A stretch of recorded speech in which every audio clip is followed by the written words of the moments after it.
Hello everyone, welcome back to my YouTube channel. মোৰ YouTube চেনেলৰ আৰু এটা ভিডিঅ'লৈ আপোনালোক সকলোকে স্বাগতম জনাইছোঁ। আজি মই কেইটামান মাছৰ ৰেচিপি লৈ আহিছোঁ। মাগুৰ আৰু শিঙি মাছৰ আৰু শিঙৰা মাছৰ। তেতিয়াহ'লে বলক ভিডিঅ'টো আৰম্ভ কৰোঁ।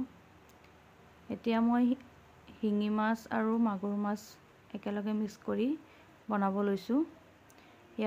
ইয়াতে দি দিছোঁ পিঁয়াজ, তেল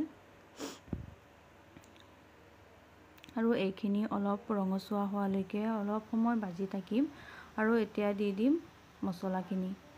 জিৰা গুড়ি, ধনিয়া গুড়ি আৰু জলকীয়া গুড়ি আৰু লগতে অলপমান কেঁচা পিঁয়াজ দি দিছোঁ।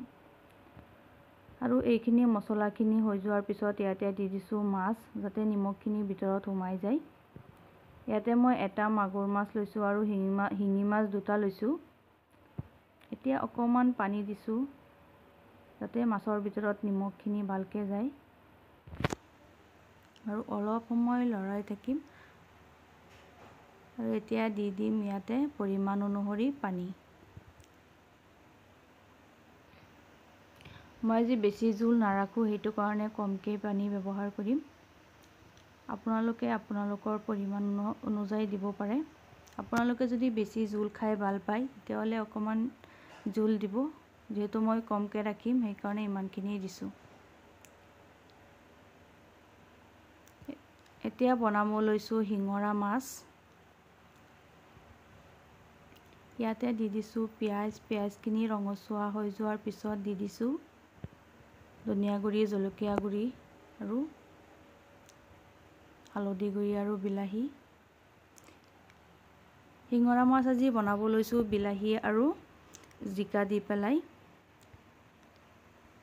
জিকা আৰু বিলাহীখিনি অলপ সময় লৰাই দি পিছত ইয়াতে দি দিম মাছখিনি। আৰু এই মাছকেইটা আমাৰ পুখুৰীৰে হয়, শিঙৰা মাছ, শিঙি মাছ আৰু মাগুৰ মাছ গোটেইকেইটা আমাৰ পুখুৰীৰে হয়। দি দিছোঁ ইয়াতে শিঙৰা মাছকেইটা, যাতে মাছৰ ভিতৰত নিমখখিনি সোমাই যায়। আৰু এনেকৈ খাবলৈ জিকা দি পেলাই শিঙৰা মাছ আপোনালোকে ট্ৰাই কৰি চাব, খাবলৈ বহুত সোৱাদ হয়। আৰু এয়া চাওক, কালাৰটো ইমান ধুনীয়া হৈছে, সঁচাকৈ খাবলৈও বহুত টেষ্টি হৈছিলে। আপোনালোকে এনেকৈ ট্ৰাই কৰি চাব। যদি মোৰ ভিডিঅ'টো ভাল লাগে প্লিজ লাইক কৰিব, শ্বেয়াৰ কৰিব, ছাবস্ক্ৰাইব কৰিব। আৰু এয়া শিঙৰা মাছ, এইফালে বনাইছিলোঁ মিছা মাছ, এইখিনি দেখুওৱা হোৱা নাই। আৰু ইয়াতে শিঙি মাছ আৰু মাগুৰ মাছ।